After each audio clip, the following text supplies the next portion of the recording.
السلام علیکم ورحمۃ اللہ وبرکاتہ۔ ناظرین، عرس میں تمام آئے ہوئے زائرین کا تہ دل سے استقبال کرتے ہیں۔ آج جو ضروری بات ہے وہ یہ کہ جن کے عرس میں ہم لوگ آئے ہوئے ہیں ان کی زندگی کے بارے میں کچھ جانیں کہ وہ کون ہیں، کہاں سے آئے، کیسے آئے، اور پھر اس جگہ پر ان کا انکشاف، ان کا ظہور کیسے ہوا، یعنی لوگوں میں وہ کیسے پرچت ہوئے، لوگوں نے ان کو کیسے جانا کہ یہ بڑے بزرگ ہیں۔ روضہ شریف جو ضلع مہوتری کا قصبہ ہے، بازار ہے، اسی میں یہ تینوں بزرگ آرام فرما ہے جن کا عرس چل رہا ہے۔ داتا گدا علی شاہ، داتا رحم علی شاہ، داتا بہار علی شاہ علیہ رحمت و رضوان، یہ نام ہیں ان حضرات کے۔ یہ کون تھے، کہاں سے آئے تھے، پہلا سوال ہوتا ہے۔ تو اس سوال کا جواب یہ ہے کہ تاریخ کی کتابوں میں کہیں بھی جو معتبر اور مستند کتاب ہے، آپ ان کا ذکر کہیں نہیں پائیں گے۔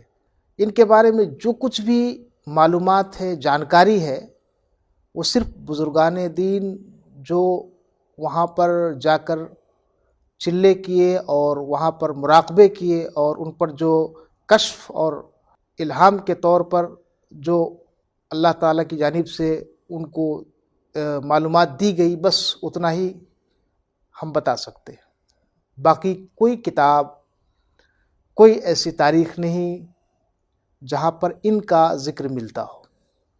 سب سے پہلی بات یہ کہ یہ حضرات کون تھے، کہاں سے آئے تھے، تو اس سلسلے میں میں 3 نام لوں گا جن 3 لوگوں نے اپنے کشف کے ذریعے اور یہاں پر چلا کر کے ان کے بارے میں کچھ جانکاری حاصل کی۔ ایک ہے پکھریرا شریف کے بزرگ حضرت شاہ ولی الرحمن صاحب علیہ رحمت و رضوان، اور دوسرے ہیں نانپور شریف کے بزرگ حضرت شاہ داتا وزارت حسین، اور تیسری جو شخصیت ہے جن کا قیام خود روضہ میں رہا، وہ ہمارے جد محترم شیخ طریقت عارف ربانی حضرت شاہ یار محمد خان رضوانی علیہ رحمت و رضوان۔ ان تینوں حضرات کے کشف اور مراقبے سے بس کچھ معلومات اکٹھا ہوئی ہے، اور ان سب کو جمع کرنے والے میرے جد محترم ہیں۔ خود وہ صاحب کشف تھے، اللہ تعالیٰ نے ان کو وہ نعمت عطا کی تھی، تو انہوں نے وہاں اس مقام پر جا کر کے کشف کے ذریعے ان کے بارے میں کچھ معلومات حاصل کی۔ تو جو معلومات انہوں نے تحریر کی ہے، لکھی ہے، اس میں جو باتیں سامنے آتی ہے وہ یہ کہ حضرت داتا گدا علی شاہ، یہ تینوں جو حضرات بزرگان دین ہیں یہاں پہ، یہ تینوں حضرات مجذوب صفت تھے اور قلندر صفت تھے، یعنی یہ کہیں سے آئے تھے جو اللہ کے ولیوں میں، محبوبوں میں ایک مجذوب قسم ہوتا ہے، جن پر ایک حال طاری ہوتا ہے، اسی حال میں مست رہتے ہیں، اور قلندر صفت تھے۔ ان کو نہ بیوی بچے سے لینا دینا، نہ دنیا سے لینا دینا، آزاد۔ تو یہ حضرات تھے، اور ان کا کوئی سلسلہ کہیں تو سلسلہ بھی نہیں معلوم ہو سکا۔ کوئی بعض لوگ کہتے ہیں کہ فلاں سلسلے سے، ایسا کچھ بھی نہیں کہ قادری سلسلے کے تھے، چشتی سلسلے کے تھے، نقشبندی سلسلے کے تھے، ایسی کوئی روایت نہیں ہے، نہ کوئی ایسی بات ہے۔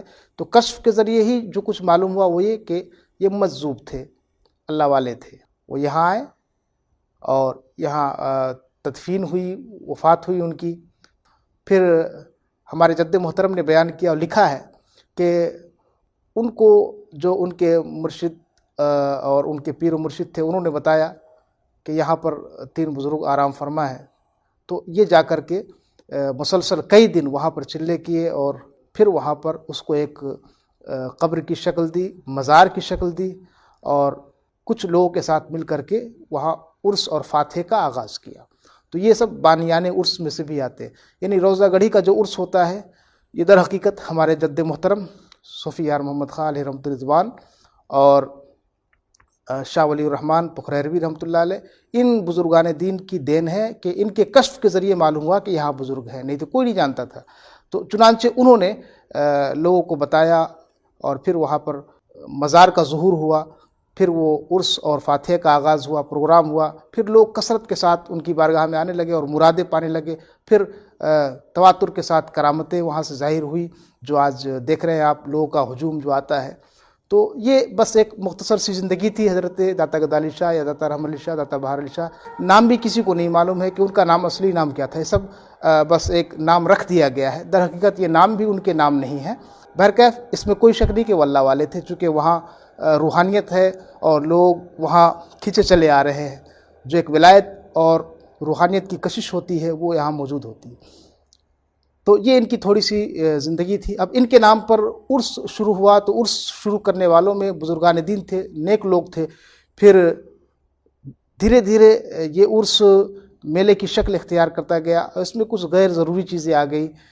حالانکہ عرس کا یہ مقصد نہیں ہوتا، عرس کا مقصد ہوتا ہے اولیاء کرام کی سیرت کو عام کرنا، تاکہ لوگ کچھ سمجھیں اور کچھ جانیں۔ عرس میں امن و محبت کا پیغام دیا جاتا ہے، بھائی چارے کا پیغام دیا جاتا ہے، ہر ایک سے محبت کرنا سکھایا جاتا ہے۔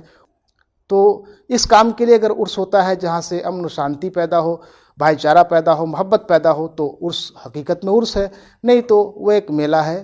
وہاں اگر غیر شرعی کام ہو رہا ہے، غلط چیزیں وہاں پر رواج پا رہی ہیں، تو وہ عرس نہیں ہے، وہ در حقیقت ایک میلہ ہے۔ عرس تو در حقیقت بزرگان دین کی روحانیت اور ان کی تعلیمات، ان کی سیرت کو زندہ کرنے کا نام ہے۔